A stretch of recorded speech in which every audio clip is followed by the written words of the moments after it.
To, co widzicie Państwo na ekranie, to zespół Chrząszcze. Powiedzcie, jak to się wszystko zaczęło, ile lat to wszystko trwa i dlaczego Beatlesi? No, myślę, że odpowiedź jest prosta, bo Beatlesi są najlepsi. W sumie najważniejsze jest teraz w tym wywiadzie to, żebyście opowiedzieli o tym, jak się zaczęła współpraca z Promenadą.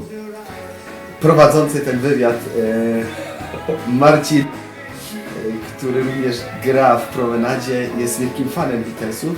No i podszedł do nas wtedy i na tym spotkaniu zapytał się, czy nie chcielibyśmy taki projekt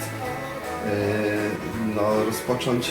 To wszystko zmierza ku jakiemuś finałowi, który mam nadzieję zakończy się może serią koncertów.